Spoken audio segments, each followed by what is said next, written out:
Si ça se trouve, vous avez acheté un token créé par le FBI et vous le savez même pas. On est en mars 2024. Dans les bureaux sécurisés du FBI, les agents fédéraux américains ne sont pas en train de traquer des trafiquants d'armes ou de mettre sur écoute des cartels. Ils sont devant des ordinateurs en train de taper des lignes de code pour créer de toutes pièces leur propre crypto. Ils lui donnent un nom un peu accrocheur, Nextfund AI. Ils créent un site web au design épuré promettant aux investisseurs de révolutionner le marché en faisant fusionner IA et crypto. Bref, c'est assez classique pour le coup. Sauf que tout est faux. Nextfund AI, c'est un piège monumental tendu par le FBI pour infiltrer et détruire l'une des industries les plus opaques et frauduleuses du monde de la crypto. Le nom de code de l'opération, c'est Token Mirrors. Et en mai 2026, certains médias parlaient justement de cette affaire, affirmant que le FBI avait piégé l'industrie entière, provoquant l'arrestation de dizaines de personnes et des saisies massives. Mais la réalité derrière ce dossier, les méthodes employées et les enregistrements secrets dévoilés par la justice américaine sont encore plus fous que tout ce que vous pouvez imaginer. Aujourd'hui, je vais vous raconter comment le FBI a réussi l'une des actions répressives les plus dingues de l'histoire du monde des cryptos, et comment des manipulateurs brassant des millions se sont fait prendre à leur propre jeu. Avant de continuer, laissez-moi vous parler du partenaire de cette vidéo, Bybit. C'est essentiel de choisir un acteur sérieux et régulé pour vos investissements. Bybit, c'est l'une des plateformes les plus fiables du marché, parfaitement en règle et enregistrée auprès de l'AMF en France. Et en ce moment, il déroule le tapis rouge pour les nouveaux utilisateurs avec une offre de bienvenue exceptionnelle, valable jusqu'au 30 juin 2026. Si vous déposez 100 €, Bybit vous offre directement 50 € en Bitcoin. Mais c'est pas tout, en passant par notre lien en description, vous débloquez 25 USDC supplémentaires. Ça fait 75 € de bonus immédiat pour un dépôt de 100 €. Et si vous avez un plus petit budget, bah aucun problème. Dès 20 € déposés, vous commencez à débloquer des paliers de récompenses allant jusqu'à 20 USDC. En prime, les nouveaux inscrits peuvent profiter d'un rendement de 100% sur l'USDC pendant 7 jours. Attention, les places pour ces bonus sont limitées et le premier arrivé sera le premier servi. Alors n'hésitez pas, je vous mets tous les liens et toutes les infos en description, comme d'habitude. Allez, retour à la vidéo. Tout commence au sein de la division du FBI de Boston, sous la direction de Jody Cohen. Les autorités sont un peu embêtées, et c'est peu dire. Le marché crypto regorge de tokens qui explosent en valeur avant de s'effondrer, ruinant les particuliers. Pour comprendre comment ces escrocs opèrent, le FBI prend une mesure absolument sans précédent. Ils décident de devenir eux-mêmes des créateurs de shitcoins. En mars 2024, ils déploient le smart contract de Nextfund AI sur la blockchain Ethereum.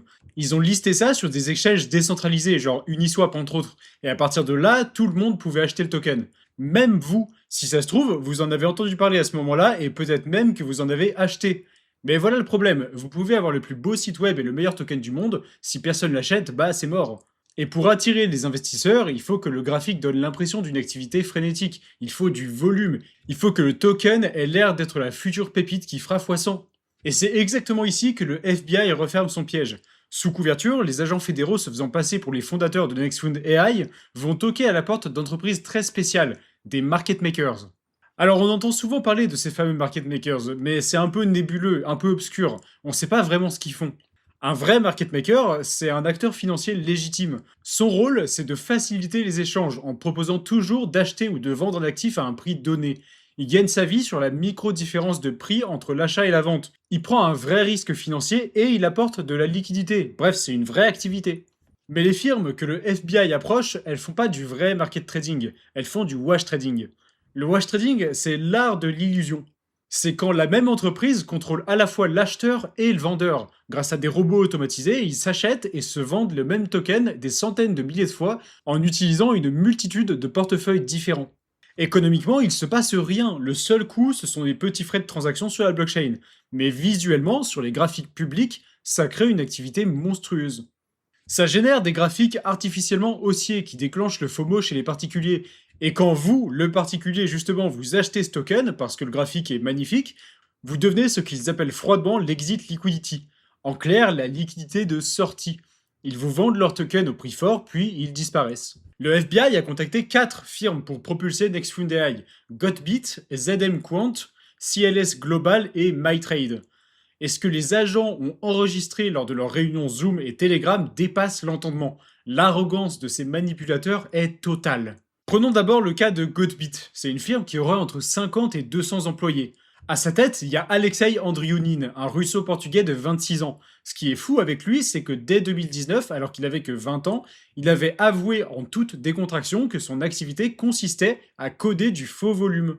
Les agents du FBI vont découvrir que Godbit fonctionnait de manière quasi industrielle. Sur les tableurs internes confisqués par la justice, il y avait littéralement deux colonnes distinctes, l'une pour le vrai volume et une autre réservée au faux volume.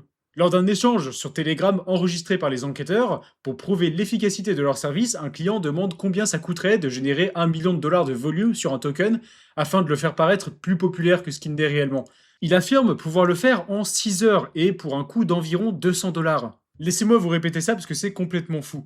Pour générer 1 million de dollars de volume sur votre token, ça vous coûtera environ 6 heures et 200 dollars. Ensuite, vous avez la firme MyTrade, dirigée par Liu Zhu. C'est un homme de 39 ans qui s'est lui-même décrit comme étant le cerveau de l'opération. Sa méthode, elle est glaçante. Lors d'appels enregistrés avec les faux créateurs de NextFunDAI, il leur explique le fonctionnement de sa plateforme. Il admet ouvertement que ses robots exécutent des achats et des ventes dans la même seconde. Son objectif assumé, cité dans les documents du département de la justice, c'est qu'il faut faire perdre de l'argent aux autres acheteurs pour faire du profit. Il se vantait de créer des graphiques ressemblant à de jolies montagnes russes pour attirer l'œil. Et puis, on peut aussi parler des employés de ZM Quant ou CLS Global. Alors, faut le savoir quand même, rien que pour le cas de ZM Quant, on parle d'une boîte qui a bossé pour plus d'une centaine d'exchanges et plus de 1000 lanceurs de tokens. Et tout ça depuis 2018. C'est vraiment un gros acteur bien implanté, comme tous ceux dont on parle depuis tout à l'heure. Mais nous, les retail, on a juste à peu près jamais affaire à eux. Bref, sur un appel enregistré, un certain Ryuki Liu de ZM Quant explique sa technique au FBI avec une fierté déconcertante. On utilise plusieurs portefeuilles, par exemple 1000 ou 2000, et on fait des transactions 10 fois par minute. On change tout le temps de portefeuille, sinon les gens peuvent vérifier sur la blockchain que ce sont toujours les mêmes qui tradent. Ça fait trop faux. Il savait parfaitement ce qu'il faisait. Un employé de CLS Global en visioconférence avec les agents infiltrés finira même par lâcher qu'il sait très bien ce qu'il est en train de faire, que c'est clairement du wash trading, et qu'il est au courant. CLS Global va tellement bien faire son job qu'à un moment donné, la justice a calculé que 98% de tout le volume échangé sur le token NextFunDAI du FBI était entièrement généré par leurs robots. Ils se croyaient tous intouchables, protégés par des sociétés écrans aux Émirats ou aux îles Vierges britanniques. Mais pendant qu'ils facturaient leurs services de manipulation et qu'ils pompaient NextFunDAI, la division de Boston du FBI archivait chaque message, chaque appel vidéo et surtout chaque transaction immuable sur la blockchain. Le piège s'était refermé et il ne restait plus qu'à tirer sur le filet. Le 9 octobre 2024, le couperet tombe. Le procureur du Massachusetts donne une conférence de presse qui va faire trembler tout l'écosystème. Le grand public découvre avec stupeur l'opération Token Mirrors. Le bilan est lourd et coordonné à l'échelle mondiale. Des arrestations ont lieu la même semaine au Texas, au Royaume-Uni et jusqu'au Portugal, où le jeune patron de Godbit est interpellé. Au total, 18 personnes et entités sont inculpées et plus de 25 millions de dollars en crypto sont saisis par la justice. Alors vous avez peut-être lu que le FBI avait mis en place un portail de remboursement magique pour rendre l'argent aux particuliers qui avaient investi dans NextFunDAI. Mais c'est faux. Les agents, ils ont simplement coordonné la coupure des échanges avant leur annonce publique pour figer la situation. Quant au fameux portail, il s'agissait d'un simple formulaire standard de recensement des victimes sur le site du gouvernement, sans aucune promesse de restitution automatique des fonds. Et si vous pensez que le FBI allait s'arrêter après cette victoire, bah vous vous trompez lourdement. L'opération d'octobre, c'était que la première phase, c'était un avant-goût. Maintenant, faisons un bond dans le temps pour arriver au 30 mars 2026. Cette fois, c'est le district nord de Californie qui prend le relais pour annoncer une deuxième vague. Parce qu'en fait, le FBI n'avait pas créé qu'un seul jeton. Ils avaient monté toute une opération en créant plusieurs tokens bidons, dont l'Exobit, conçu uniquement pour servir d'appât. Et cet appât, il a fonctionné au-delà de leurs espérances. Quand les agents sous couverture approchent Godbit en se présentant comme les porteurs du projet Lexobit, les dirigeants de la firme ne tournent même pas autour du pot. Ils déroulent leur catalogue, wash trading, pump du prix et surtout cette phrase qui restera dans l'acte d'accusation. Ils prennent 2% sur les liquidations et ils ne jugent pas.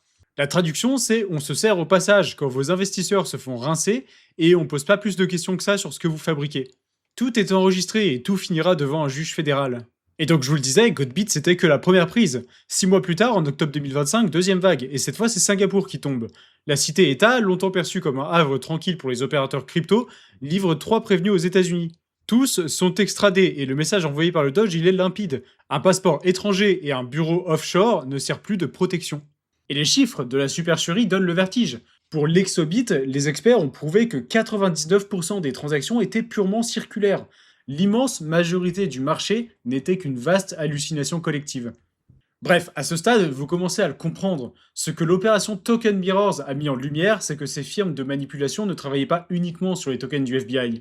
Les robots qui ont été désactivés par la justice manipulaient environ 60 autres cryptos en même temps. Ça signifie qu'une part gigantesque de l'engouement autour des petites capitalisations crypto ces dernières années reposait potentiellement sur du vent. Et encore, je vous parle uniquement de ce qu'on a réussi à mettre en lumière, mais l'iceberg s'enfonce sans doute encore plus profondément sous la surface.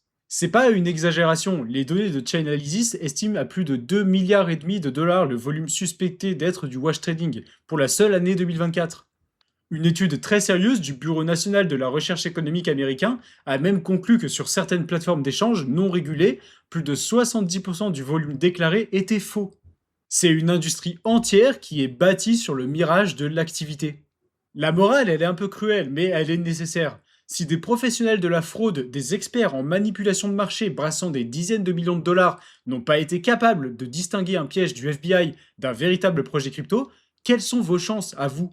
Si vous êtes un investisseur particulier assis derrière votre ordinateur à scruter des graphiques en espérant repérer la perle rare, vous n'avez absolument aucune chance. Le volume n'est plus et ne doit plus être un indicateur de confiance fiable. Et là, on parle que du volume, mais c'est sans doute valable pour bien d'autres métriques. Alors, faites attention à vous, et surtout, avant de placer votre argent, renseignez-vous du mieux que vous pouvez, par exemple en nous suivant sur notre canal Telegram d'actualité. On vous résume toute l'actu crypto en direct en vous donnant des infos fiables et vérifiées, et ça fait vraiment gagner beaucoup de temps. N'hésitez pas non plus à aller jeter un œil du côté de Bybit, le partenaire de cette vidéo, et évidemment aux aventures de Kara sur Steady Lads. Dites-moi en commentaire si vous avez déjà eu affaire à ce genre de token, ça m'intéresse, et dites-moi aussi si vous avez des idées de sujets pour de prochaines vidéos. Et d'ici là, on se dit à la prochaine. Bye.